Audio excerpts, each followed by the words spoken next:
سلام نهبلنا فتواتن كبراتن بيتساب تقرأ برودكاست سربيس نعلة ربو عصرت خلت تقمتي كل تشحن عصرت شمون عام تمرت استدالو حدشتن أقدستن معبالتات حيزنا لكم قريبنا لنا حبراوت أنهتكم سنة كام بمعدام نابا زرزراتهم كان استقاقركم مريحنة حوحات أبتي تقاللتي سلام وسلفية كايدو لزنور أنيات عود سرحي تكايدوم بكورنيل دمك أزودو بقوبت تتحيز اللو نبار غزاوتن حرشان كاب قدام جميروم كلقو دبدابي تتحيفوم بخالي حبريتا أكال سراوي تقرأي زخون عرم سبعة أبتخوابي وتدراو ترئيسة كايرولام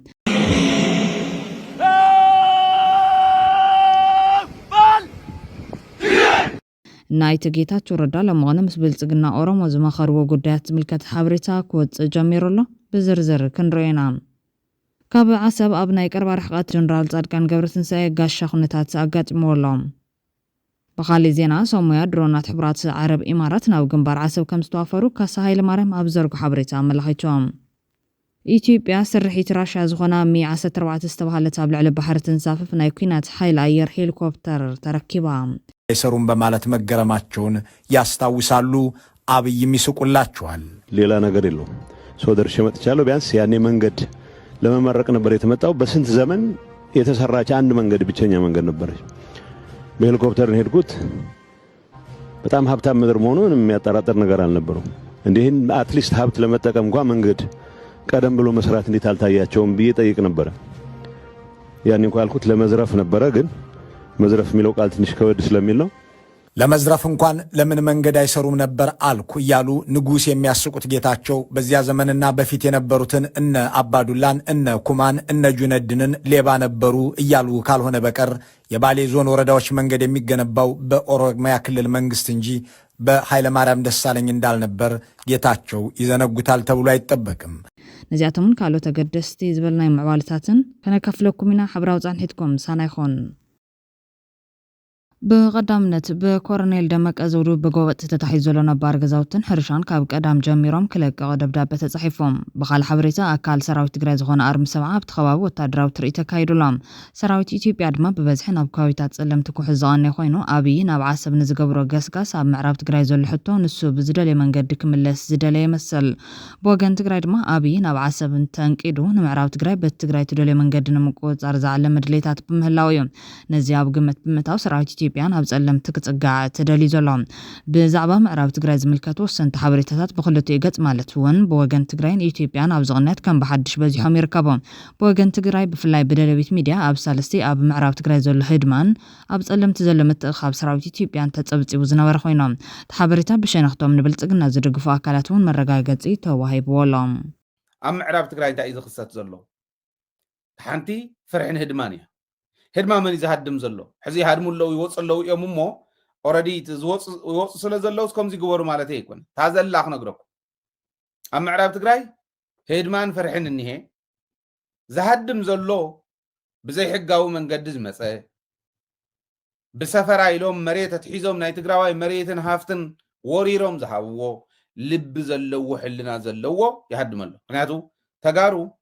لما عنتو تكون تغليات صباح تكون تغليات خاطو وايهم إلهم زحاسبو يهدمو اللو بزي صبوق زيناي نتهد ما نخحزقن عبد بارق سمين الزيلو عدراجو خمزلو نخفر ريحون مسأكم انت مسأخمو زلو إيه نخبل نتهد زهدم زلو نخملس يقاقيمو وزلو سكعتك كذا بصيحو والله بما يتصبري لله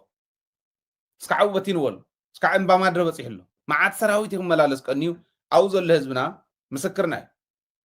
الزينة يدربيت حوريتا بسالست استزرقح خوينو بتماسال منقد بشنخ بلتقناون تمزاول تدمان عمربتهم أو كروا معالت كم زملاسو باند بتدمك أزورون تحبابرتون تنقروهم كم زلو تقاليج اللام بشنخ بلتقنا زوت حوريتا تتكم زملختوو تمال عسرت حادة تكمتي كلتشن عسرت شمونتن عام تمرت رحمة زاقا جاويت كتم حمورا خلتميتن 5 سلسان نايولك قزاوتي اسكابك أدام نخوتو نايمت انقاطع دبدابي أبسي حملوهم اتي أبسوف أمر زنورزتا زقود داي قزات تقراي اتزعبي أجندا كم زنورت فليت أولا زبليوم ዘለዎም ደገፍቲ ስምረት ዝኾኑ አካላት እውን መወዳእቱ ይጣዕም ክብሉ ኣብ ዘርግሑ ሓበሬታ ምምላስ ተመዛበልቲ ዞባ ምዕራብ ዝምልከት ኮርኔል ደመቀ ዘውዱ ብትሽዓተ ጥቅምቲ ኣብ ከተማ ሕሞራ ምስ ህዝቢ ኣብ ዝገብሮ ኣኼባ ጠቕላላ ተመዛበልቲ ምዕራብ ትግራይ ናብ መረበቶም ክምለሱ እዮም ስለዚ ኣብ ዘይገዛኹም ሰፈርኩም ሰፈርሲ ካብ ሎም ኣትሒዝኩም ውፁ ናብ ዓድኹም ትከዱ እንተደሊኹም ኪዱ ኣብ ዜና ነበር እንተልኩም ድማ ኣብ ጥቓ ፓርክ ቃፍታ ሸራሮ ኣብ 2015 ዓ.ም ብናይ ክልል ሰርቬይራት ተቐይሶም ኣብ ዝተሸንሸነ ቦታ እንተስ ብኼንዳ እንተስ ብቆርቆሮ ሰሪሕኩም ምንባር ትኽእሉ ኢኹም ኣብዚ ትነብሩ ወገናት ዝተመዛበለ ህዝቢ ትግራይ ብምምፁ ክትሕጎሱ እምበር ክትሰግኡን ክትፈርሑን ኣይግባኩምን ብሰላማዊ መንገዲ ተኻኢልካን ተኸባቢርካን ምንባር ይከኣል እዩ እዚ ቅድሚ ምዃኑ ግን መጀመርያ ዘይተወገነ ኣዝመራና ሰሊጥና ክንውግን ኣለና ድሕሪ ሕዳሪና ተመዛበልቲ ወገናትና ክንቅበል ከም ዝበለ ጋዜጠኛ ደሲ ኣሸናፊ ሓቢሩሎ እዚ ማለት እቲ ምህርቲ ምስተሓፈሰ ማለት እዩ ዝኸውን ዘሎ ካሊእ ምስ ምምሕድሩን ፀጥቱን ዲዛቱ ንዝብል ሕቶ ነባር ድማ ኮርኔል ደመቀ ምስ ዝምልከቱ ኣካል ፌደራል ተዘራሪብና መልሲ ከነፍልጠኩም ኢና ዝብል ምላሽ ከም ዝሃበውን ጠይሱሎም ድሕሪ ኣኼባ ሰራሕተኛታት ማዘጋጃ ቤት ኣብ ሕድሕድ ገዛ ንዝሰፈሩ ናይ ልቐቑ ደብዳቤ ምልጣፍ ጀሚሮም ኣለዉ እውን ኢሉሎም ካሊእ ንሕወሓት ብትር ብምንቃፍ ዝፍለጥ መዘክር ኣባድዞም እውን መንገዲ ኣየር ኢትዮጵያ ናብ ሕሞራ በረራ ይጅምር ምህላው ዝሕብር ዜና ሰሚዕኹም ኢኹም ሎማዓንቲ እቲ ናይ ደመቀ ዘውዱ ነቶም ኣብ ዘይንብረትኩም ዘለኹም ሰፈር ትልቐቑ ዝብል ዜና ሰሚዕኹም ሞዶ ትኾኑ ኣብዛ ወርሒ እዚኣ እያ ትጅምር ዘላ እታ ምምላስ ተመዛበልቲ እቲ ኩሉ ዓንቀፍቀፍ ናይ እንዳድሕረት እውን እዚኣ ንከይትሳኻዕ ካብ ዘለዎም ድሌት እዮም እቲ ኩናት ዝድለ ዘለውን በዚ ምክንያት እዮም እቲ ምምላስ ተመዛበልቲ ብባይታ ንምዕንቃፍ ዋላ ይተሓሰብ ብኣየር እዩ ዝጅመር ዘሎ ብምባል ምስ መሪሕነት ሕወሓት ዘለዎ ቅርሕንትን ምምላስ ተመዛበልትን ሓዋዊሱ ፅሒፉ ዘሎ መዘክር ኮነ ደሲ ኣሸናፊ ብዛዕባ ምምላስ ተመዛበልቲ እምበር ግዛእታዊ ሓድነት ትግራይ ዝበልዎ ነገር የለን መዘክር ብዛዕባ ተማው ዘለዉ ነቶም ዝተመዛበሉ ደቀባት ዘመዛብሉ ገበነኛታት ጆኖሳይድ አመልኪቱ ኣብ ዝሃቦ ምላሽ ግና ደመቀ ዘውዱ ተኣምነዶ ገለመለ እንድዕሎም ነተገዳላይ ትግራይ ዝኾነ ቲፒኤፍ ግን እወ ይእመን ናይ ባዕሉን ክሕሉ ብማል ኣብ በዓል ደመቀ ሕቶ ከም ዘሎ ብምግላጽ ሓይል ሰላም ዝበሃሉ ዕጡቃት ናብ ምዕራብ ትግራይ ከኣትዉ ከም ዝኽእሉ እውን ኣመልኪቱሎም ኣብዚ ግን ሓደ ሓቂ ጉህድ ኮይኑሎም መንገዲ ኣየር ኢትዮጵያ ሕዳር 8 እዩ ጅምር ዘሎ እቲ ናብ ሕሞራ ዝገብሮ በረርኦም እዞም ወሃብቲ ሓበሬታ ድማ ብዛዕባ እቲ በረራ ኣመልኪቶም ኣብ ዘርግሕዎ ሓበሬታ እቲ በረራ ካብ ኣዲስ ኣበባ ጥራሕ ንዝመስሎ ትጋገ የለኻ ንበሎም ካብ መቐለ ኣክሱምን ሽረን እውን ይክህሉ ብማል ፈለማ ጉዕዞ ንምዕራብ ትግራይ ክኸውን ከም ዝኽእል ኣመልኪቶም ኣለዎም መንገዲ ኣየር ኢትዮጵያ ብዛዕባ ሕሞራ ዝዘርግሖ ሓድሽ ሓበሬታ ኸ እንታይ ኢሉ ንዝብል ድማ እቲ መንገዲ ኣየር ናብ ዋና ከተማ ዞባ ምዕራብ ትግራይ ከተማ ሰቲት ሕሞራ ኣገልግሎት መጓዓዝያ በረራ ከም ዝጅምር እዩ ኣፍሊጡ ዘሎ ኣብ ሰሙን 2 ግዜ በረራ ናብ ሕሞራ ክጅምር ምዃኑ ሓቢሮም መንገዲ ኣየር ኢትዮጵያ ካብ 10 ሕዳር 2018 ዓ.ም ጀሚሩ ናብ ሕሞራ ሲቪላዊ መጓዓዝያ በረራታት ከም ዝጅምር ኣፍሊጡሎም እዚ ሓድሽ ሓበሬታ መንገዲ ኣየር ኢትዮጵያ ድማ ኣብ ትግራይ ካብ ከተማ መቐለ ኣክሱም ሽረን ሓዊሱ መበል 4ይ መብፅሒ ይኸውን ኣሎ ቅድሚ ጆኖሳይዳል ኩናት ትግራይ ሕሞራ ኣብ ትሕቲ ወረርቲ ቅድሚ ምውዳቑ ኣገልግሎት መጓዓዝያ ኣየር ከም ዝነበረ ዝዝካር እዮም እዚ ተመዛበልቲ እውን ንምምላስ ኣብ ግምት ብምእታው ዝተገበረ እዩ ዝመስል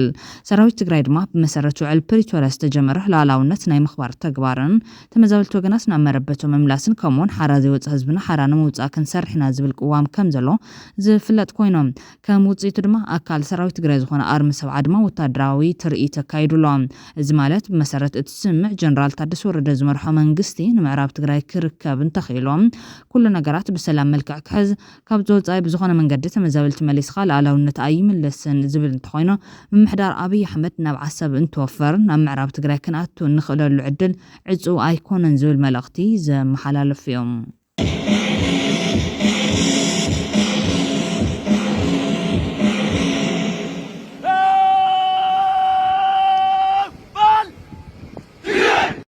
ኣይተ ጌታቸው ረዳ ምስ ብልጽግና ኦሮሞ ዝወገንሉ ምኽንያት ዝምልከት ሓበሬታ ክወፅእ ጀሚሩሎም ኣብ ትግራይ ዘለውን ዝነበሩን መራሕቲ ብተተካቱ ውሉድታት ኣይነኣምንን ኣይበቕዑን እውን እቶም ተቃውምቲ ውድባት እውን ናይ ባንዳነት ጸባይ ዘለዎም እዮም ዝብል ጀምላ ውንጀላ ብምጥቃም ስልጣን ክሳብ መቃብር ዝብል መትከል ሒዞም ይቐጽሉሎም ማንም እናንተን ያበቃ የለም የነበረውን ሲቹዌሽን የመረዳት ጉዳይ ነው እንደዛ አይነት ትውልድ ቢፈጠርስ አሁን ለምሳሌ የፖለቲካ ድርጅቶች አሉ አሁን እየተመሰረቱ ያሉ የተለያየ አማራጭ ይዘው የሚመጡ አሉና በእነሱ እንዴት ነው ተስፋ ልንቆርጥ የምንችለው አዳዲስ ፓርቲዎች አሉ አሁን ትግራይ ውስጥ እየተመሰረቱ ያሉ የሲቪክ ድርጅቶችም አሉ እነሱ እንዴት ነው የሚገመግሟቸው መጥፎ ቃል መናገር መጥፎ ነው ወይ ሀቅ ከሆነ መጥፎ አይደለም የባንዳነት ጠባይ ያላቸው አሉ ዲፋክቶ ስቴት እንኳን ምንድነው ትርጉም አላውቀውም ግን ሄር ኤንድ ዘር የመገንጠል ሀሳብ የሚያነሱ ባንዳዎቹም አሉ ተልከው ማለት ነው። አሁን አዲስ አበባ ላለው ስርዓት ጸጋው ከትግራይ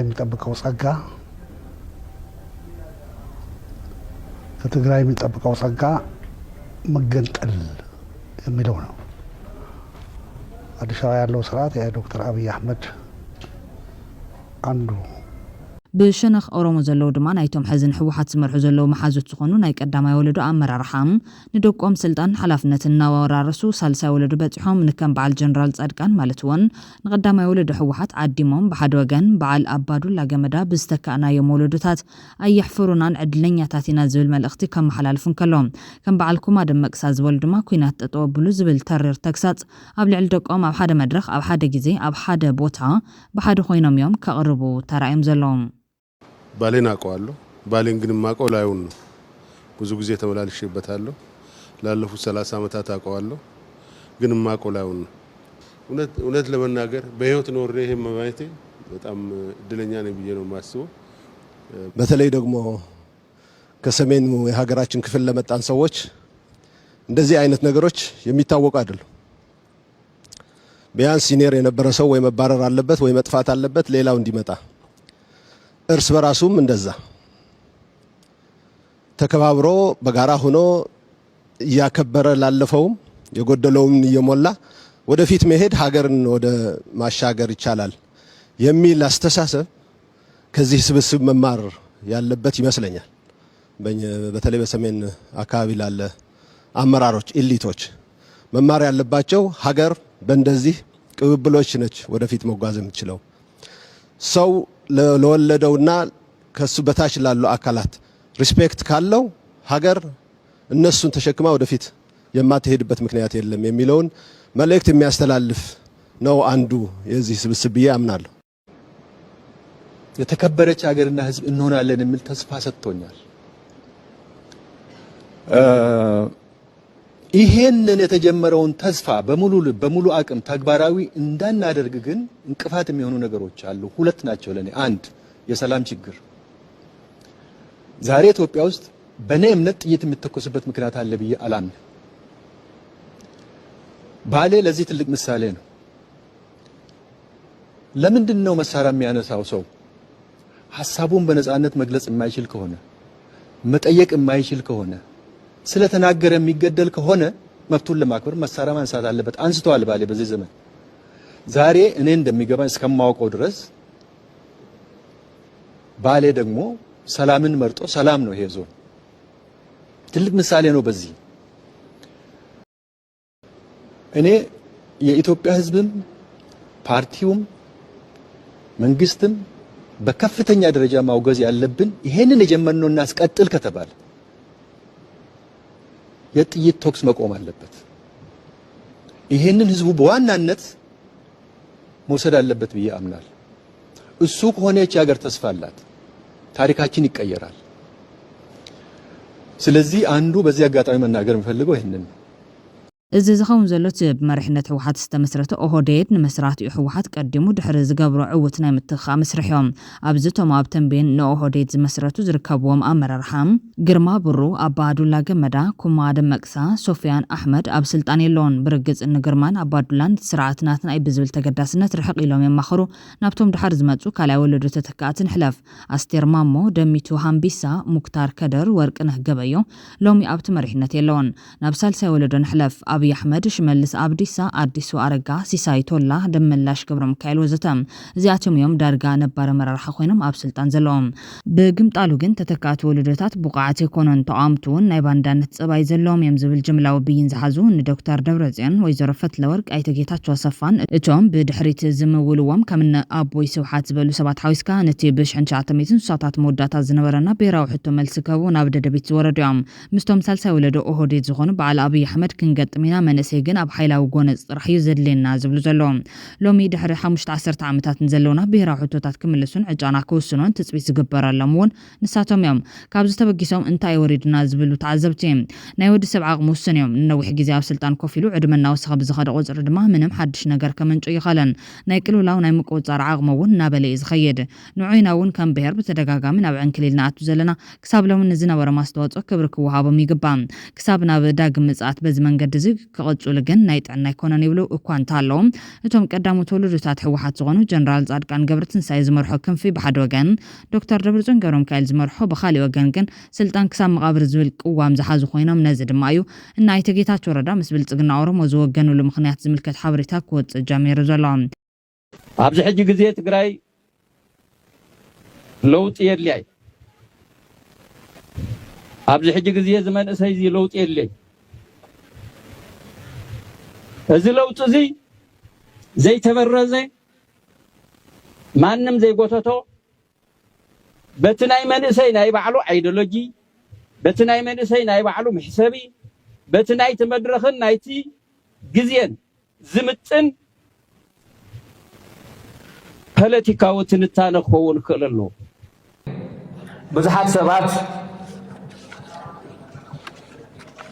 ብዙሓት ሰባት ኣነ ንሓደ ውድብ ኢለ ኣይተጋደልኩን ንዝኾነ መራሒ ኢለ ኣይተጋደልኩን ስለዚ ኣነ ንትግራይ እየ ተጋዲለ ወዘተ እናበሉ ብሚድያ ብዝተፈላለየ መድረኻት እንትዛረቡ ንሰምዕ ኢና ካብ ምዝራብ ሓሊፎም እውን መዋቃቐስ እንትገብርዎን ሰሚዕና እሞ ትግራይ ደኣ ብዘይ ውዳበ ትነብር ድያ ቢቢሲ ኣብ ዘርጉ ሓበሬታት ሳልሳይ ወለዶ ኦህዴድ ዝኾነ ቀዳማይ ሚኒስትር አብይ አሕመድ ኣብ ቅድሚ ጀነራል ጻድቃን ኣብ ኢትዮጵያ ምንጻል ይኹን ምግባት ኣይሰርሕን ከም ዝበለ እዩ ዝሕበር ዘሎ ኢትዮጵያ ወለዶታት ተቐባቢሎም ዘጽንዕዎ ሃገር ክትከውን እያ ኣብ ሓደ ሓደ ከባቢታት ትግራይ ኣምሓራ ኦሮሚያ እንሪኦም ጉዳያት መልክዕ እንሓዙ ክኸድዮም ዝበለ አብይ አሕመድ ካብ ሰሜን ክሳብ ደቡብ ክንግንጸል ኢና ኢሎም ዝተወደቡ ፖለቲከኛታት ከም ዘሎ ብምጥቃስ ድማ ነዞም ውድባት ካብኣቶም ሓደ እኳ ሃገሩ ህዝቡን ባህሉን ዝፈልጥ የለን ብማል ነቒፉሎም እቶም ሎሚ ኣብ ኢትዮጵያ ክንግብት ዝብሉ ንኢትዮጵያ ይፈልጥዋን ክንጸል ዝብሉውን ንኢትዮጵያ ይፈልጥዋን ዝበለ አብይ ንህዝባዊ ወያነ ሓርነት ትግራይን ግንባር ሓርነት ኦሮሞን ከም ኣብነት ኣሰኒ ጠቒሶም ናይ በዓል ሌተናል ጀነራል ጻድቃንን ሕወሓት ክንጸል ኣብ ዝብልሉ ዝነበሩ ሰዓት እቶም መናእሰያት በተዋን ትግራይን ባህላን ከም ዘይፈልጥዋ ዝነበሩ ርግፀኛ ኮይነ ክነግረኩም እኽእል እየ ህልኽን ቁጥዕን ጥራሕ እምበር እኹል ፍልጠት ኣይነበሮምን ኢሎም ኦነግ ይትረፍዶ ንኦሮሚያ ክንጽሉ ትውልድ ዓዶም እኳ ይፈልጦን ንባሊ ኣይፈልጥዋን እቲ ካሊእ ናፃ ዘውፅእ እየ ዝብል እውን ከምኡ ሶማልን ካልእን ክብል ናይፎም ግንባር ሓርነት ኦሮሞ ብ1973 ኣቋፅራ ጎርጎሮስ ከምኡውን ህዝባዊ ወያነ ሓርነት ትግራይ ብ1975 ክምስረቱን ከለዉ ኣንጻር ስርዓታት ኢትዮጵያ ነዊሕ ዓመታት ተቃሊሶም እዮም ሕወሓት ዝመርሖ ኢህወዴግ ድማ ንወታደራዊ ስርዓት ደርግ ካብ ስልጣን ከኣልዩ ወኪሎም እዮም እቶም ክንጥቕልል ዝብሉ ዘመኑ እንታይ ምዃኑ ይፈልጡን ኢሉ ንኣፌትኡ ብማጻል ፈተኻ ጽላኻ ኣይከኣለን እዮም እቲ ግዜ ተሓሊፉ እዩ ምስ ሕሉፍ ምትእስሳር ኣየድልን ኢሉ አብይ አሕመድ ኣብቲ ዘተ ዋና ዳይሬክተር ኣገልግሎት ሃገራዊ መረዳእታን ድሕነትን ኣምባሳደር ሬድዋን ሁሴን ሚኒስተር ዕድላት ስራሕን ክእለትን ሙፍርያት ካሚል ሚኒስተር መስኖን ከባቢታት ቆላን አብርሃም በላይ ሚኒስተር ከተማን መሰረተ ልምዓትን ጫልቱ ሳኒ ተረኺቦም ነይሮም ኣማኻሪ ቀዳማይ ሚኒስተር ኣብ ጉዳያት ምሁር ኣፍሪካ ጌታቸው ረዳም ኣማኻሪ ማክሮ ቁጠባ ኣምባሳደር ግርማ ብሩን ኣማኻሪ ማሕበራዊ ጉዳያት ዳንኤል ክብረትን እውን ነይሮም ብዘይካኦም ኣመሓዳሪ ክልል ኦሮሚያ ሽመልስ ኣብዲሳ ከምኡውን መራሕቲ ትኽልል ነበር ኣባዱላ ገመዳ ኩማ ደመቅሳ ጁነዲን ሳዶ ወርቅነህ ገበየውን ተሳተፍቲ ነይሮም ምክትል ፕሬዚደንት ጊዜያዊ ምሕዳር ትግራይ ነበር ሌተናል ጀነራል ጻድቃን ገብረትንሳኤ እውን ካብቶም ተሳተፍቲ ሓደ ነይሮም እዚ ኣብ ኦሮሚያ ዝተራእየ ቅብል ሓላፍነት ንትግራይ ትምህርቲ ዝህብ ነይሮም ይኹን እምበር እቲ ናይ ሎሚ ቅነ መድረኽ ሕዚ እውን ብዝባን መናእሰይ ትግራይ ተቐዳማይ ወለዶ መሪሕነት ትግራይ ኣብ ኮረቻ ስልጣን ክነብር ዘንፍት ምዃኑ የረጋጊፆም ብዛዕባ እዚ ሓድሽ ምዕባለ መልኪቶም ርእይቶ ዘካፍሉ ወገናት እቲ ዝግበር ዘሎ ሓድሽ ምንቅስቓስ ማፀልታ ናይቲ ዝሓለፈ ምዃኑ እዮም ዘመልክቶም ጉጅለ ጌታቸው ጀነራል ጻድቃን ምስ ጉጅለ ደብረጽዮንን ወይዘሮ ፈትለን ክልቲኦም መዓንጦም ሸጠቢሎም ጉዳይ ትግራይ ረሲዖም እዮም ክማለጡ ጸኒሖም ንዓመታት ካብ ሰሜንን ደቡብን ዘራይ ፀዊዖም ፖለቲካዊ ልሂቅን ሰራዊትን ትግራይ ንኽልተ ተኻፊሎም ከከም ዓቕሞም ስኖም ነኺሶም ገጭሞም ክልቲኦም ብረብሓ ትግራይ ነጊዶም ረብሓ ትግራይ ኣህጊሮምን ህዝቢ ደብርዮምን ረሲዖምን እኒ ጀነራል ጻድቃን ብድሕሪት ዘለው ውልቀ ሰባትን ብዝከኣሎም ኣብ ጎኖም ኣሰሊፎም ገጢሞም እኒ ጌታቸው ነባራት መራሕቲ ሕወሓትን ምስኦም ዝተሰለፉ ኣባላት ማእኸላይ ኮሚቴን ካድረታትን ኣራርዮም ካብ ውሽጢ ስዒሮም ክወፁ ፈቲኖም ካብ ሰራዊት ዝተኻሎም ፈቲኖም ዝተወሰኑ ሒዞም ብኸባቢ ጎጅሎም ወረዳን ዞባን ተቆፃፂሮም እኒ ወይዘሮ ፈትለወርቅ ድማ ካድራ ኣዋፊሮም ምስ እንዳ ሻዕብያ ፀሚዶም ኮርን ልዕሊ ኮርን መዊሎምን ብሒቶምን ኣብ መንግስቲ ዝተሰግሰጉ ካድረታትን ደገፍቶምን ኣዋፊሮም ብኸባብን ዓሌትን ተወዲቦም ገጢሞም ዘሎን ዘየለን ሃፍቶም ፍሲሶም ናይ ውሽጥን ናይ ደገን ሚድያታቶም መዊሎም ስልጣኖም ንምድሓን ተቃሊሶም ድንገት ዝተፈጠረ ሓዲኡ ተዳፋይ እቲ ሓደ ደፋይ ዝኾነሉ ፖለቲካዊ ግጥም ኣይኮነን ነይሮም ክልቲኦም ኣብ ጉዳይ ስልጣኖም ዓያሾ ይነበሩን ስረይ ስረኻይሎም ዘሎን ዘየለን ሓይሊ ኣዋዲዶም እዮም ገጢሞም እንጌታቸው ኣብ መጀመርያ ተሳኺዕሎም ነይሮም ዝግለፍ ገሊፎም ዝድፋ ደፊኦም ስልጣንን ሕወሓትን ትግራይን ክብሕቱ ጫፍ በፂሖም ነይሮም ግን ስሑት ፖለቲካዊ ውሳነን ኣጉል የዋህነትን ኣብሊዕዎም እዮም እታ ጌታቸው ምክትል ብምግባር ኣለም ድማ ካብ ቤት ጽሕፈት ሕወሓት ብምእላይ ዝተዛዘመ ሽምግልናዊ ኣኺባ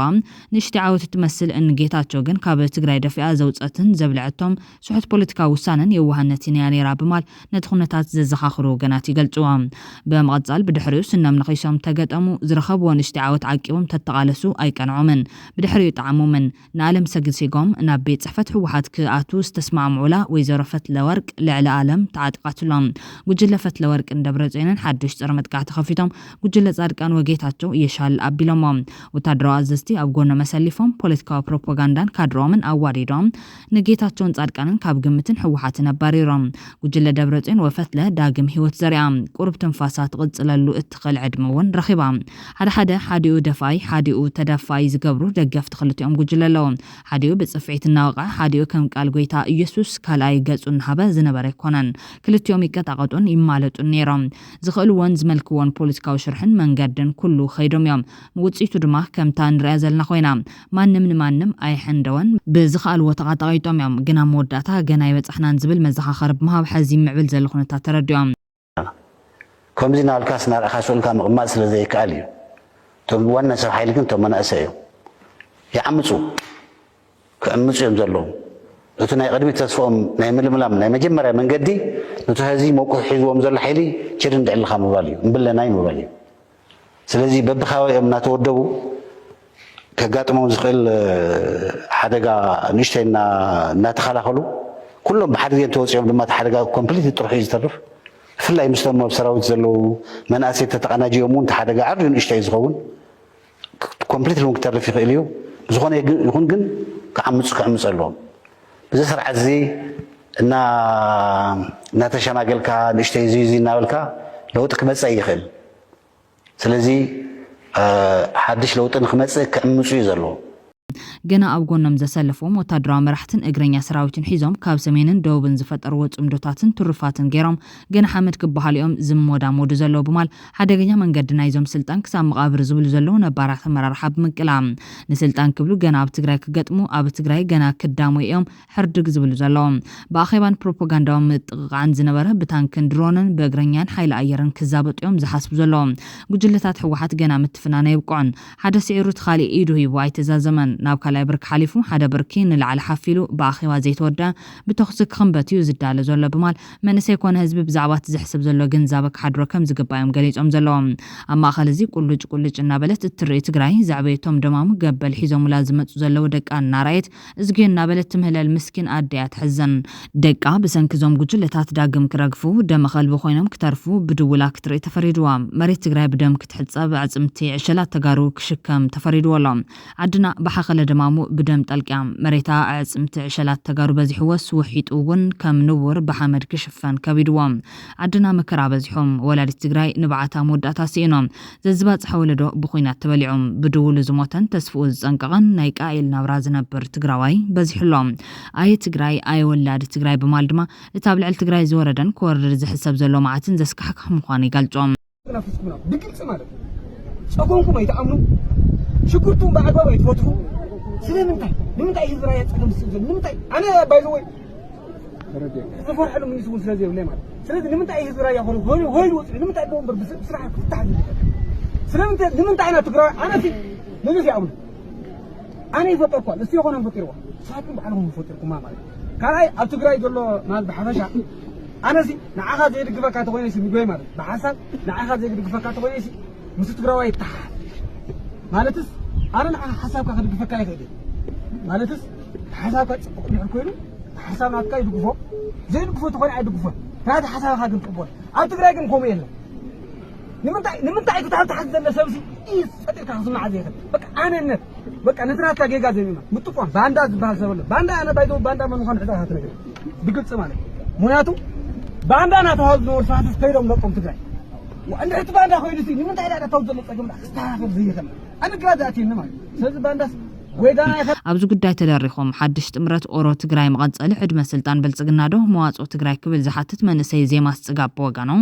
ኣብዚ ክልተ ነገራት ምስትዋዕልን ምሕታትን የድል ይብል እዞም ንሚድያ ተባሂሎም ዝልቃው ዘለዉ ምስልታትን ቪድዮታትን በዋናነት ከርእይዎ ዝደልዩ ዘለዉ ኣብ መንጎ ብልጽግናን ኦሮሞን ልሂቅን ናይ ትግራይ ፍንጫል ሕወሓትን ልሂቅን ጥራሕ እዮም እቲ ዓዲ ሃገራዊ ብልጽግና ወይ እውን ናይ ኣምሓራ ሶማሌ ዓፋርን ካልኦትን ዘለዎ ብልጽግና እኳ ዝመርሓ ዋላ እንትኾነ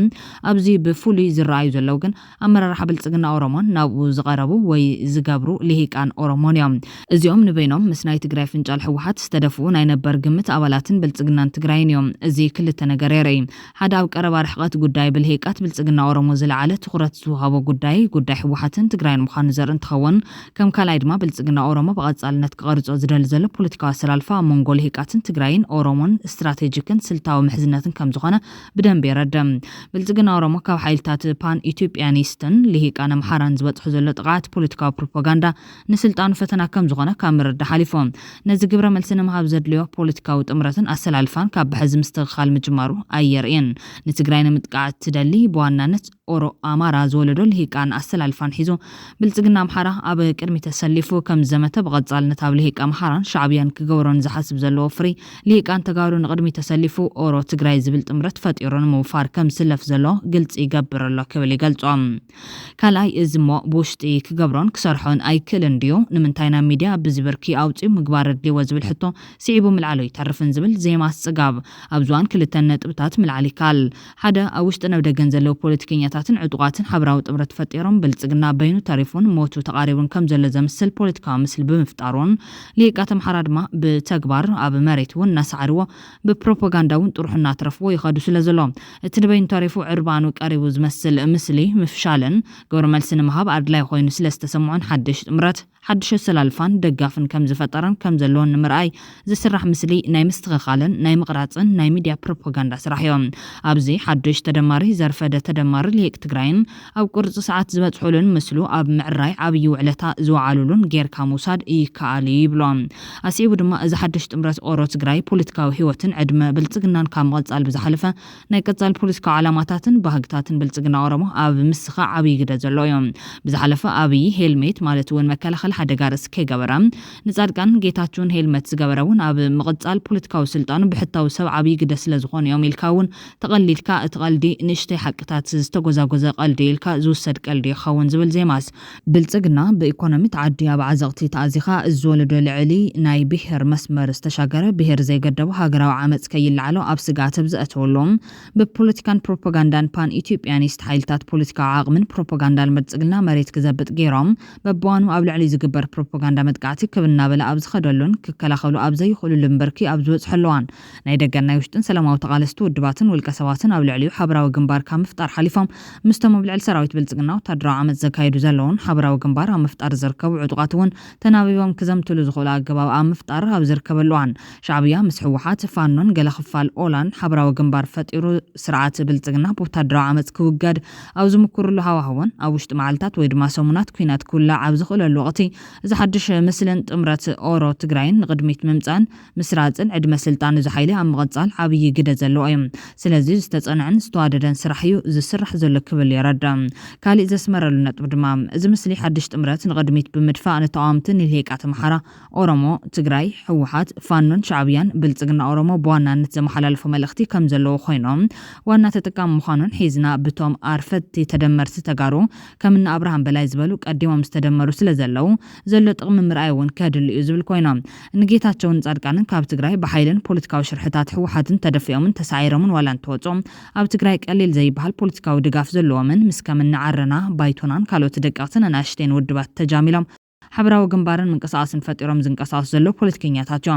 ካብዚ ብዘለለ ንሶም ዋላ ብዕል ይእመኑ ኣብ ሓራ መሬት ዘሎ ዕጡቕ ብኣቶም ዝምርሐን ወታደራዊ ክንፊ እዚ ሓድሽ ተደማሪ ሓይሊ ይበል ካብዚ ብምጋስ እቲ ሕዚ በሚድያ ዝድፋን ክሰርጽ ዝጻዕር ዘሎ ሓድሽ ጥምረት ኦሮ ትግራይ ነቲ ኣብ ትግራይ ዘሎ ደጋፍ ጌታቸውን ጻድቃንን ኣብ ሓራ መሬት ዘሎ ዕጡቕ ናይ ጻድቃን ተቃውምቲ ውድባት ምስ ብልጽግና ኦሮሞ ሽርክነት ክንፈጥር ይግባእ ዝብሉ ልሂቃትን ካልኦት ተቃወምቲ ሕወሓትን ናይ ኣየኹም መጻና መልእኽቲ ካብ ምትሕልላፍ ብዝሓለፈ እቲ ምስ ብልጽግና ኦሮሞ ክሕለም ጽንሐ ሽርክነት ብዕሊ ናብ መሬት ከም ዝሸረፈን ከም ዝተመስረተን ዘብስር ኣዋጅ እውን በዚ ንጻድቃን ተስፋ ዝቆረፀን ዝተበተነን ኣብ ትግራይ ዘሎ ደጋፊኦም ተስፉ ከስርሕ ካብ ምግባር ሓሊፉ ብዝፈጠርዎ ዘለዉ ምስ ኣብይ ጽቡቕን ስጡምን ርክብ ኣለና ዝብል ምስሊ ካልእ ሓድሽ ደጋፍን ምናልባት እውን ካብ ወታደራውን ፖለቲካውን መራሕቲ እውን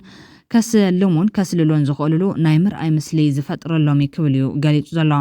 ዜማስ ወሲኹ ዘላቕነትን ትክክለኛነትን ሓድሽ ጥምረት ኦሮ ትግራይን ባዕሉ ዝኻለ ሰፊሕ ጽሑፍ ዘድልዮን ብኻሊእ ክፋል ክንሪኦን ኢልና ንሓልፎሞ እዚ ሓድሽ ጥምረት ሒዝዎ ዝመጽእ ረብሓን ጉዳትን ብዝምልከት ርእይቱ ዘቐመጠ ኮይኖም ጥቕምታት ማለት እውን ተስፉን ቁኑዑን ኬንካ ካብ ምብጋስ ቀዳማይ ኣብ መንጎ ልሂቃት ብልጽግናን ኦሮሞን ኣርፈቲ ተደመርቲ ልሂቃን ትግራይ ተፈጢሩ ዘሎ ሓድሽ ጥምረት ስር ዝሰደደን ኣብ ዝተጸንዐን ኣብ ሓቃዊ ምይጥን ሓበራዊ ረብሓን ዝተደረኸን ኮይኖም ብሓፂር ሕቐት ትግራይ ኣብቲ ዝሓለፈ ኩናት ዝኣነቶም ገለ ብሄራዊ ረብሓታት ካብ ምምላስ ሓሊፋ ኣብቲ ብልጽግና ኦሮሞ ዝሓዞ ሓድሽ ናይ ሃገረ መንግስቲ ህንፀት ፕሮጀክት ናይ ባዕላ ግደ ክትፃወተን ኣብዚ ኸይዲ እዚ ትግራዋይ ረብሓታት ተኸቢሩላ ክትቅፅል ትኽእል ዕድል ኣሎ ምባል ይካል ብዋናነት ምስሊ ቃን ብልጽግና ኦሮሞ ሽርክነት ንፍጠር ዝብሉ ልሂቃን ትግራይ እውን ብዘላቕነት ዓቕምን ሓድሽ ጥንኩር ፖለቲካዊ ኣሰላልፋን ክሳብ ንፈጠረን ስዒቡ ድማ ኣብ ውሽጢ ኢትዮጵያ ኮይና ካብ ኢትዮጵያ ወፂና መጻእ ትግራይን ክነረጋግፀሉ ንኽእል ዕድል ክሳብ ዝፍጠር እዚ ኣሰላልፋ ብሕታዊ መንገዲ እዩ ዝብልሉ ምክንያት እዚኦም እቲ ኩናት ዘሳነና ረብሓ ንምምላስ ፓን ኢትዮጵያኒት ሓይሊ ሸዋን ሓዋሩ ከንጸላልወና ካብ ዝኽእል ሓደጋን ንምምላጥ እውን ምስሊ ቃን ብልጽግና ኦሮሞ ሽርክነት እዩ ዘዋፅና ባህልቸውም ስለዚ እቲ ጥምረት ተሰሚሩ እዚ ከም ሓደ ረብሓ ጌርና ንሓዞ ይብል ካልኣይ ኣብ ትግራይ ብሄራዊ ሓደጋ ዝኾነ ሓይሊ ሕወሓት ካብ ስሩ ንምምሓው እውን ከገልግል ይኽእል ሳልሳይ ሻዕብያ መሬትን ህዝብን ትግራይ ከም መሳሰይ ኩናትን ህንፀት ሃገረ መንግስቲ ኤርትራን ካብ ምግባር ከናግፍ ይኽእል ትግራይ ብዘላቕነት ናይ ሻዕብያ ወታደራውን ፖለቲካውን ጸልዋዊት ዞባ ኩናት ማለት እውን ባፈር ዞን ካብ ምዃን ዘናግፍ ክኸውን ይኽእል ኣብዚ ብግልባጡ ድማ ትግራይ ናይ ልሂቃን ብልጽግና ኦሮሞ ናብ ሻዕብያ ዝገብርዎ ዘመተ መሬታ ሜዳ ኩናት ሰባ ድማ ጭራሮ ብልጽግና ኦሮሞ ናይ ምዃን ዕድል የብሉ እንዶ ዝብል ሕቶ ከም ዘለዎ ይቐመጥ ሓደጋታት ገን ዝብል ድማ ቀዳማይ ምስሊ ልሂቃን ብልጽግና ኦሮሞ ዝግበር ሓድሽ ጥምረት ኣብ ትግራይ ኮነ ካልኦት ክፋላት ኢትዮጵያ ብብልጽግና ኦሮሞ ካልኦት ኣባላት ብልጽግና ዝተፈጸሙ ገበናት ዝኽውለን ንፍትሕን ርትዕን ዝግበር ጉዕዞ ዝኸልፍን እዮም እንጻድቃን ገበን ብልጽግና ንምኽዋል ዝኸድሉ ዘለዉ ርሕቐት ርኢኻ እዚ ጥሙት ከም ዝኾነ ምርዳይ ካል ካብዚ ብዝሓለፈ እውን ልሂቃን ብልጽግና ኣብ ዝዓድን ዝፈጸምዎ ገበን ስርቅን ፖለቲካዊ ጥፋትን ልሂቃን ትግራይ እንትገድድ ድማ ትግራይን ሓዋሩ ተኻፋሊትን ተሓታቲትን ዝገብር እዮም ፖለቲካዊ ፕሮፓጋንዳን ሓይልን እናጸንቀ ኣብ ወታደራዊ ሓይሉን እናዕለቕን ዝመጽእ ዘሎ ሓይሊ ብልጽግና ኣጋዕርባኑ ኣርፊዶም ምስ ዝተደመሩ ተጋሩ ዝገብሩ ዘሎ ጥምረት ንትግራይ እውን ከይመላልኣ ካብ ምስጋእ ብዝሓለፈ ተሳኺዕሎም ህይወት ዘርዩ ዕድመ ስልጣን እውን ብሰንኪ እዚ ጥምረት እዚ እንተቐፂሉ ፖለቲካውን ሞራላውን ተሓታትነት ምስዓቡ ኣይተርፍን ይብል ካልኣይ ትግራይ ናብ ዘየቋርጽ ናይ ኩናት ዕንክሊል ዘእትዋ ክኸውን ይኽእል እዮም ልሂቃን ብልጽግና ኦሮሞ እዚ ሓድሽ ጥምረት ብዋናነት ዝደልይዎ ናይ ሚድያ ፕሮፓጋንዳን ሕወሓትን ንምእላይን ጥራሕ ዘይኮነስ ካብ ሻዕብያን ፋኖን ከምኡውን ኦነግ ዕጡቓትን ኣጸላሊዎም ዘሎ ናይ ህልውና ሓደጋ ንምምላጥ እዮም ሰብ ልምዲ ጀነራላት ሕወሓትን ደባይ ውግን ዓብዪ ልምድን ዓቕምን ዘለዎ እግረኛ ሰራዊት TDF-ን ተሒዘም ካብ ሻዕብያ ፋኖን ኦነግን ኣጸላሊን ዘሎ ሓደጋ ምቕልባስ ይኽእል እየ ጥራሕ ዝብል እምነት ዘይኮነስ ጂኦፖለቲካውን ብሄራዊ ረብሓታትን ብልጽግና ኦሮሞን ከሳኺዐ ዝብል እምነት እውን ተታሒዙ ዝብል ዜማስ ብምዃኑ ብኣንፈት ሰሜን ምስ ሻዕብያ ዘሎ ኩናት መሬት ትግራይን ሰራዊት ትግራይ ናይ ምጥቃም ዓብዪ ድሌት ከም ዘለዎ ኮይኑ ብኣንፈት ደቡብ ትግራይ እውን ኣምሓራ ንምጉባጥ ፋኖ ንምንብርካኽ ሰራዊት ትግራይን ናይ ፕሮፓጋንዳ ሓይሊ ልሂቃት ትግራይን ናይ ምጥቃም ባህጊ ኣሎ እዚ ብሓፂር ርሕቐት መሬት ትግራይ ሜዳ ኩናት ህዝቢ ትግራይ ድማ ጨራሮ ዞም ኩናት ካብ ምግባር ሓሊፉ ኣብ መንጎ ክልተ ኣሕዋትን መዳውቲ ህዝቢ ትግራይን ኤርትራን ዘላቒ ዝኾነ ደም ናይ ምፍሳስ ኩናት ካብ ምክትኻል ሓሊፉ ብኣንፈት ደቡብ ትግራይ ምስ ዘሎ ህዝቢ ኣምሓራ ድማ እቲ ደም ናይ ምቅባእ ከይድን ሽርሕን ዘቐፅል ዝኸውን ካብዚ ብምብጋስ ትግራይ ብኣንፈት ሰሜንን ደቡብን ምስ ዘለዎ ጎረባብታ ብደም ዝተቓበአት ንሓዋር እውን ሓደጋ ኩናት ዘንጸላለዋ ብሄር ኮይና ናይ ምትራፍ ዕድላ ሰፊሕ እዮም ድሕሪ ብልጽግና ኦሮሞ ዘሎ ግዜ ትግራይ ኣብ ፈታኒ ኩነታት ዘእትዋ ይክኸውን እዚ ሰራዊትን መንእሰይን ትግራይ ኣብ ኦሮምያን ካልኦት ክልላትን ዘለዎ ዕጡቓት ንምዕጣቕ እትጥቀሙሉ ድማ እቲ ሓደጋ ክብ እናበለን ናይ ኣብዪ ናይ ስታሊን በትሪ ወይ ድማ ፖሊስ ስቴት ተጌራ ዘርአያ ክብል እውን የጠንቅቐሎም ሳልሳይ ብልጽግና ኦሮሞ ብዝሓዞ መደብን ከይደን ኣብ ትግራይ ስርዓታዊ ለውጢ ተፈጢሩ ንዑ زحادرو سباتن ودباتن تግራይ እተመሓደረሉ ዕድል ተፈጢሮም ትግራይ ንብልጽግና ኦሮሞ ዝሓደረት ከም ቃሕ ዝበሎ ዝጫወተለን ዘሽከርክራን ከም ምዃን ሓሊፋ ብልጽግና ኦሮሞ ስልጣኑ እተደላደል ተንሓንሕቱ ሓይልታት እተዳኽሙ መሊሱ ትግራይ ክሕቕቃን ክትበታተንን ዝኽእልሉ ዕድል ሰፊሕዮም እዚ ካብቲ ዝሓዝዎ ናይ ነዊሕ ርሕቀት መደብን ናይ ዓዲ ህንፀት ፕሮጀክትን ዝቕዳሕን ከምኡ ትግራይ ብሰፊሕ ድማ ነቲ ዝፍጠር ዘሎ ስርዓትን ናይ ዓዲ ህንፀት ፕሮጀክትን ተናሓናሒ ሓይልን ተጸራሪ ፖለቲካዊ ተረኽን ክትወልድን ወይ ድማ መሰረቱ ዝሓዘትን እያ ካብ ዝብል ፖለቲካዊ እምነት ዝቕዳሕዮም ሰፊሕትን ተናዘድልዮ ጉዳይ እንድዩ እዚ ግን መደምድምቱን መበገሲኡን ግን ፀረቲ ብልጽግና ኦሮሞ ዝሓዞ ተረኽን ናይ ዓዲ ህንፀት ፕሮጀክትን ትግራይ ተናሓናሓይትን ተጸራሪ ተረኽን ክውለደላ ዝኽእል ብሄር እያ ዝብል እዮም ካብ ሕሉፍ ፖለቲካዊ ባህሪ ብልጽግና ኦሮሞን ዝፈጠሮም ፖለቲካዊ ጽምዶታትን ከምኡውን እዞም ጽምዶ እዚኦም ዝሓዘሉን ዝከንበትሉን ኣገባብ እንትርአ እዚ ሓዱሽ ጽምዶ እዚ ናይ ድሙንን ጨዋን ዕርክነት እዩ እንተተባሃለ ካብ ሓቂ ናይ ምርሓቕ ዕድሉ ጸቢብ ይብል ራብዓይ ብልጽግና ኦሮሞ ትሕዝ ዝእልሞ ዘሎ ጽምዶ ፖለቲካዊ ልሂቅን ዕጡቕ ሓይልን ብምውዳብን ብምውፋርን ገይሩ ስለ ዝኾነን ካብ ትግራይ ዳግም ተናሓናሒ ሓይሊ ከይፍጠሩን ፖለቲካዊ ድሌት ስለ ዘሎ ኣብ ትግራይ ስርዓት ንምልዋጥ ዝገብሮ ፖለቲካን ወታደራዊ ወፍሪ ንሓዋሩ ኣብ ትግራይ ሰፊሕ ሓጓፍ ከም ዝፈጠር ትግራዋይ ንትግራዋይ ዘጨፋጭፍ ብሄራዊ ሓድነት ዝዘርግ ደም ዘቃብን ትግራይ ዝብትንን ገይሩ ክመርሖን ክዝውሮን ይኽእል እዮም እቶም ምስኦም ዝጸምዱ ዘለዉ ናይ ትግራይ ልሂቃን ፖለቲካዊ መሰረቶም ዝተሸርሸራን ናይ ምውጋይ ዓቕሞም ዝተዳኸመን ስለ ዝኾነ ንብልጽግና እምቢሎም ዘይደራደሩሎምን ዘይዋጎይሎምን ረብሓታት ትግራይ ኣቐሚጦም ቀይሕ መስመር ኣስሚሮም ክኸዱ ዝኽእሉ ዕድል ጸቢብ እዮም እዚ ኣብይ ከም ቃሕ ዝበሎ ገይሩ ካብ ትግራይ ንሓዋሩ ጥንኩር ፖለቲካዊ ሓይሊ ከይውለድ ናይ ምድኻምን ናይ ምብታንን ዕድል ብሰፊሑ ዝኽፈተሉ እዩ ዝበለ ዜማስ ጽጋብ ካብዚ ተሳኽቲ ዘሎ ምክፍፋልን ረፅምን ሒዝዎ ዝመጽእ ሓደጋ ኣብ ፖለቲካውን ወታደራዊ መራሕቲ ጉጅለታት ሕወሓት ተፈጢሩ ዘሎ ጥራሕ ዘይኮነስ ቀፂሉ ዝፍጠር ኣብ ቀዲሞም ዝተደመሩን ድሒሮም ዝተደመሩ ተጋሩን እውን ከም ዝኾነ ልቢ ምባል ይደሊ እቶም ቀዲሞም ዝተደመሩ ናይ ኣብርሃም በላይ ዘለዎ ተጋሩን ድሒሮም ዝተደመሩ ናይ ጌታቸውን ጻድቃንን ጉጅለ ናብ ፖለቲካዊ ምጥልላፍን ምቅልዳምን ምእታዮም ዘይተርፍ እዮም እዚ ባዕሉ ካሊእ መጻወቲ ካርድ ብልጽግና ኦሮሞ ኮይኑ መቐጻሉ ዘይተርፍ ብማል ትመንእሰይ ተንታን ይረዳ ዜማስ ጽጋብ ኣብ ዩኒቨርሲቲ መቐለ ብሞያ ሕጊ ዝተመረቐ መንእሰይ እዮም ክብራትን ክብራናን ኣብዚ ጉዳይ ዘለኩም ሬቶ ከተቐምጡ ትኽእሉ ኢኹም بخالي وجان مرحنة حوحات أبت تجادل سلام وسلفي كايد لزنا ورغنيات حد وسان سرحي تكايدهم دحرت بسراوي تجري استقايد سلام وسلفي كاب تي دي اف سلام وسلفي زخسبا من يزبل حتى كل على زغني خوينا أمور جن حوحات أبتوان سلف خالي سرحيت كم زفت سميت سمع زلام دقفتي جنرال تعدس ورد كم زبلوام علامات سلام وسلفي سلستنيران فلمات علامات تتخيلون جنرال تعدس تصوت غير كم أي كالون إلكان أي سراوي حتى ونعفينو حيزو بزبل مخنيات نموراديوم اندحرن تعدس نموراد زخبر كوينو نوي ናይ ሰራዊት ሕቶ ዝነበረ ብጽቐጥን ቶሌልካ ኣዋጅን ደንብ ውጽኻ ንክምላስ ነይሮም እቲ ኣዋጅ ወይ ደንብ ብህጽ ክወጽእ እንተደልዩ ምኽንያቱ ድማ TDF ጥቕማጥም እንተተሓልኒና ኣሉ ናይ ምውጋዕ ድሌቱ ክብክብል እዩ ኣብ ውድብ ዘሎ እምነቱን ከዓቢ ዝብል ነይሩ ይብሎም ከይድት ሰልፊ ብዝምልክት ከም በዓል ዳዊት ከበደም ኣርሚ 22 ዝሓስበቶ ብቐጥታ እንታደሰ ንምውራድ ነይሩ ክብሉ ጸኒሖም ኣሎም ኮይኑ ግና ብዋኑ ታደሰ ኣብ ቤት ጽሕፈቱ ስለ ዘይነበረ ከሰኩን ወይ ካሎን ኣርሚ 22 ጀመርዎ መደብ ናብ ካልኦት ሰራዊት ብገር ተስፋሕፊሖም ሕቶ ካብ ጥቕማጥም ሰጊሩ ናይ ንሕና ናይ ሓደ ውድብ ኣይኮናን መገልገልቱ ውልቀ ሰባት ኣይንኸውንን ብዝብል ኣንጻር ኣጀንዳ ኣርሚ 22 ተላጊቦን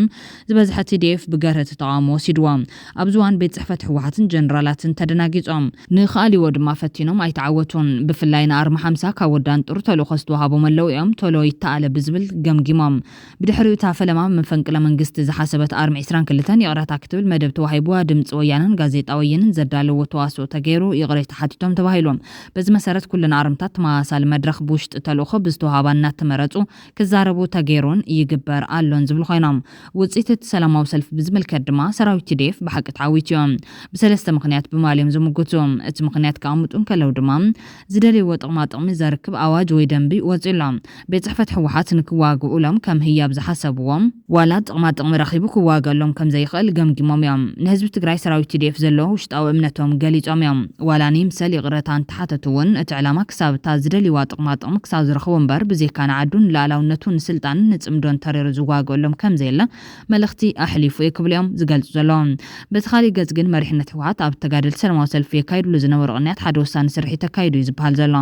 ትኹረት ህዝቢ ኣብ ኣባላት ሰራዊት ኣብ ዝነበረሉ እዋን ቤት ጽሕፈት ሕወሓት ብለይቲ ብሓገዝ እሙናት ሚሊሻታት ቁልፊ ቢሮታት ተሰይሩ ዝቕየረሉ ኦፕሬሽን ኣዋዲዱ ዕውት ኮይኑ ክብል ኣሰናዳይ ሆርን ኣፌርስ ዳንኤል ብርሃን ሓቢሩሎም ሓድሽ ሓለዋ ብምምዳብ ኣባላት ትካላት ማናጅመንት ናብ ቀጽሪ ከያቱ ገይሮም ኣብ ደብዳቤ ናይ መጽሓፍን ሰነዳት ናይ ምእታውን መውጻን ተዋፊሮም ይርከቡ ዝበለት ተንታኒ ይርዳነዩ ንብዙሕ ሰብ ብዙሕ መጽባዓትዮም እንዲኦም ውድብ ሰባት ፈልየሉ ግዜ እዩ ሕዚ ሓግዙና ጥራሕ ዝበልዎም ሽመትን ናይ ስራሕ ኮንትራክተርን ካልእን ዝጽበይ ብዙሕ ኣሎ ክብል እዩ ገሊጹ ዘሎ እቲ ጸገም ግና ንወዲ ወረዳ ኣብ ጸቕጣእቲኻ ደብዳቤ ቢሮ ፍትሒ ምርካብ ይካል ምልሻን ሰብ ሞያ ሓጺን መጽን ድማ ቢሮ ንምቁጽጻር ክሕግዙኻ ይኽእሉ ሕጋውነት ግና ብኸምዚ ኣይርከብን ክብል ይነቒፉ ዘሎ ብሓደ ወገን ዘይተወደደ ናይ ቤት ፍርዲ ክትዕ ብኻልእ ወገን ምስ ፌደራል ዘሎ ጉዳያት መስመርን ከይተሓዝካ ሃፍቲ ህዝብን ናባና ኣሽሓት ሰራሕተኛታት ኣብ ሓደጋ ብምእታው ሓላፍነት ዝጎደሎ እዩ ዝብል እቲ ናይ ቀደም ኣክቲቪስት ናይቲ ውድብ ዝነበረ ዳንኤል ቤት ጽሕፈት ሕወሓት ናይ ባዕሉ ሕጋዊ ኣፍልጦ ክውድእ ስለዘይከኣለ ዋላ ኣነ ሰርቲፊኬት ይወሃቦ ዝብል ውልቃዊ ርእይቶ ይሃልወኒ ንኹሉ ትካላት ትግራይ ክመላልኣ ምፍታን መሰከፍ እዮም ዝሓዝዎ ስትራቴጂ ኩላትና ሕጋዊ ፍቓድ ንስኣን እሞ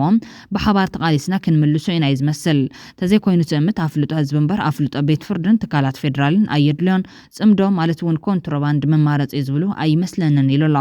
መሪሕነት ሕወሓት ኣብቲ ተጋደልቲ ሰላማዊ ሰልፊ የካይድሉ ዝነበሩ ቅንያት ሓደ ወሳኒ ስርሒ ተካይዱሎ ዝበሃል ዘሎ ትካል ትእምት ሓደ ካብ ወሰንቲ መዋጠጢ ዛዕባታት ክልቲኦም ጉጅለታት ምዃኑ እውን ይፍለጥ እዮም ኣብ መወዳእታ ካብ ዓሰብ ጀነራል ጻድቃን ገብረትንሳኤ ጋሻ ኩነታት ኣጋጢሞም ትማሊ 11 ጥቅምቲ 2018 ዓ.ም ውጥረት ኢትዮ ኤርትራ ኣብ ዝለዓለ ጠር ዝበጽሕሉ ኣብ ዘለዋን ሓላፊ ድሕነት ኢትዮጵያ ሬድዋን ሁሴን ኣማኻሪ ቀዳማይ ሚኒስትር ጌታቸው ረዳን ላዕሎት ኣዘዝ ሰራዊት ኢትዮጵያን ሓለፍቲ ክልል ዓፋርን ናብ ናይ መወዳእታ ወሰን ከተማ ቡሬ ኣትዮም እዮም እቲ ኣብ ናይ መወዳእታ ግንባር ቡሬ ዝግበር ዘሎ ዑደት ንምንታይ ዕላማ ምዃኑ ዝተነጸረ ነገር የለን ካሳ ሃይለማርያም ካብ ዓፋር ዝተረኽበ ሓበሬታ ኢሉ ኣብ ዘርጉ ሓበሬታ ግን እቲ ትማሊ ሰለስተ ተኻይደ መድረኽ ብርሃኑ ጁላ ዝመርሕ ኣኼባ ላዕሎት ኣዘዝ ሰራዊት ኢትዮጵያ ኣብ ሰመራ እናተኻየደ ውዒሉ ክብል ገሊጹ ኣሎ ወሲኹ ድማ ኣብዚ ኣኼባ ተሳቲፎም ዘለሙ ብምሉኦም ላዕሎት ኣዘዝ ሰራዊት ኮነ ላዕሎት ሓለፍቲ ድሕነት ኢትዮጵያ ኦሮሞቶ ጥራሕ እዮም ካብ ድሕነት ሲሳይ ቶላን ወርቁ ጋቸናን ዝተረኸቡ እንትኾን ካብ ኣዘዝቲ ሰራዊት ድማ ንኢታማጆር ሽም ብርሃኑ ጁላን ኣዘዝ ሓይሊ ኣየር ሪልማ መርዳሳን ሓዊሱ ብምሉኦም ኦሮሞቶት ላዕሎት ጀነራላት ተረኺቦም እዮም ቅድሚ ኣኼባ ምጅማሮም ኣደም ፋራህ ኣብቲ ቦታ ተረኺቡ ሽዑ ንሽዑ ተመሊሱ ንኣዲስ ኣበባ ኸይዱ ኣሎ ንምክትል ኢታማጆር ሽም ኣበባው ታደሰ ሓዊሱ ዋላ ሓደ ኣምሓራ ይኮነ ካልእ ዘርኢ ላዕለዋይ ኣዛዝ ሰራዊት ኢትዮጵያ ኣብዚ ኣኼባ ይተረኸበን ነዚ ኣኼባ ንምኽዋልን ንምድንጋርን በልጽግና እዞም ኣዘዝቲ ኣብ ዝተፈላለዩ ከባቢታት ኣብ ስራሕ ከም ዘለዉ ከምስል ዜናታት ሓሶት እናፈነወ ይርከብ ቅድሚ ሓደ ሰሙን እውን ተመሳሳሊ ኣኼባ ኣብ ደብረ ዘይት ተኻይዱ ከም ዝነበረ ንምፍላጥ ተኻኢሉ ክብል እዩ ኣረዲዩ ዘሎ ሕቡራት ዓረብ ኢማራት ብዕቱብ ትሰርሐሉ ከም ዘላ ዝገለጸ ካሳ ሃይለማርያም ብዓረብ ኢምሬት ሓይሊ ሰብ ዝዋፈራ ኒዊንግ ሎንግ ሓዊሱ ብርክት ዝበላ ድሮናት ማእኸለን ኣብ ሰመራን ጎንደርን ምዃኑ ካብኡ እናተለዓላ እውን ኣብ ትግራይ ተኸታታሊ ዳህሳስ እናካየዳ ምዃኑን ይፍለጥ ዓረብ ኢምሬት ብድሮናት ኣጽዋር ንዋትን ፋይናንስን ካብ እትገብሮ ኢዳታውነት ብተወሳኺ ብሓይሊ ሰብ እውን ያቐጥታ ተዋፊራ ዘላ ክብል ይገሊጹ ዘሎ ሩስያ እውን ተመሳሳሊ ግደ ትፃወት ዘላ ኮይና ኢትዮጵያ ስርሒት ራሻ ዝኾና 114 ዝተባሃለ ሄሊኮፕተር እውን ወኒና ኣላ እዚ ሄሊኮፕተር ኣብ ልዕሊ ባሕሪ ዝንሳፈፍ ናይ ኩናት ሓይሊ ኣየር ሄሊኮፕተር እዮም ቀንዲ ረብሓታቱ ድማ ባሕሪ ሓይሊ መሰረት ጌርካ ኣብ ዝግበር ኩናት ኣብ ልዕሊ ናይ ኩናት መራኸብ ጥቃዓት ንምፍጻም ዝሕግዝ እዮም ንኩሎም ብልጫታት መንግስቲ ኤርትራ ዝብድህ ኩሉ ዓይነት ምንቅስቓስ ኣብ ምግባር ድማ ተጸሚዱሎም መንግስቲ ሩስያን ኢትዮጵያ ዘዕጥቃ ዘሎ ኣጽዋር ድማ ንኤርትራ ዓብይ ሸቕሎት ፈጢሩላ ይርከብ ኣብ ማእኸል እዚ ምዕባለ እዮም ባይቲ ጌታቸው ረዳን ኣምባሳደር ሬድዋን ሁሴንን ዝተመርሐ ልኡኽ ፌደራል ናብ ጥቃ ዓሰብ ትርከብ ከተማ ቡሬ ተጓዒዞም ምስ ላዕሎት መራሕቲ ዲሞክራሲያዊ ውድብ ዓፋር ቀይሕ ባሕሪ ከም ዘተዩ ተሓቢሩ ዘሎ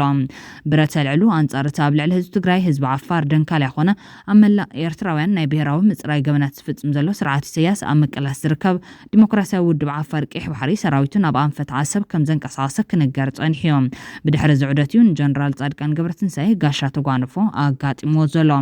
እቲ ተጓንፎ ካብ ሻዕብያ ዝመጸ እዩ ሻዕብያን ጀነራል ጻድቃን ብህይወትካ ከለኻ ኣሲርና ከም ነትወካ ብሽም ስዋት ከም ዝመሓልና ፍጹም ከይተጠራጠር ክብል ፈኪሩሉ ኣሎ ጀነራል ጻድቃን ዋላ ሕዚ ምስ ጸላት ትግራይ ተሰሊፉ ብዝብል ኣብ ትግራይ ተቃውሞ ይገጥሞ ኣብቲ ንትግራይ ንምጥፋ ሻዕብያ ሙሉ ሓይሊ ኣኽቲታ ብልጽግናን ኢትዮጵያን ካብ ጫፍ ናብ ጫፍ ቀስቂሳ ካልኦት ሃገራት ሙሉ ዕጥቂ እናሸፈና ኢትዮጵያ እውን ዝሽየጥ እናሸጠት ዝሕረጅ እናሓረጀት ንሰብ ሃፍቲ ተጋሩና መንጠለት ኣብ ልዕሊ ትግራይን ህዝቢ ትግራይን መዓስ ንምዝናብ ዘይገዘአቶ ኣጽዋራት ድሮናት ኣይነበረን ጀነራል ጻድቃን ድማ ሻቡ ምስ ህዝቡን መራሕን ተመራሕን ኮይኑ ጀነራላት ትግራይ ተናቢቦም ምስ ደቆም ዕፅዋን ክባን ፈንፂሖም እዮም ሻዕብያ ድማ ተዋሪዱ ሕዚ ናብ ካሊእ መንቀራቅሮ ከም ዘሎ ይፍለጥ እዩ ንዑደት ጀነራል ጻድቃን ናብ ቡሬ ኣመልኪቱ ኣብ ዘርግሖ ፈኸራ ግን ኣብ ትግራይ ኣማይ ተሸሓት ንጹሃት ጥፊኻ ዕላማኻ ስለ ዘይተሳኻዓልካ ናብ ህዝቢ ኢትዮጵያ ክትሕባ ይግባም ካብኡ ዝገለደ ድማ ብምስምስ ባሕሪ ኣራሲንካ ኣማይ ተሻሓት ንጹሃት ኢትዮጵያውያን ክትህልቕ ሕዚ እውን ህርዲግ ምባል ክንሓጽበካ ምዃንና ከቶ ኣይትጠራጠር ብህይወትካ ከለኻ ኣሲርና ከም ነትወካ ብሽም ስዋኣት ከም ዝመሓልና ፍጹም ከይትጠራጠር ኩሉ ንግዜ ጥራሕ ንሃቦም እዛ መጽባዓ ግን ናብ ኣዲስ አበባን ኣሜሪካን ህድማን ተሓዲጉ ማለት እዮም እዚኣ መጽባዓያ ክብል ይፈኪሩ ዘሎም ድሕሪ ዑደት ንጀነራል ጻድቃን ገብረስንሳይ ኣብ ግንባር ቡሬ ሚኒስተር ዜና ኤርትራ የማነ ገብረ መስቀል ዝርከብዎም ሰበስልጣን ህግደፍ ናይ ቁጥዕን ተርባፅን ዝመስል ገብረ መልሲ ክህቡ ጀሚሮም ኣለዎም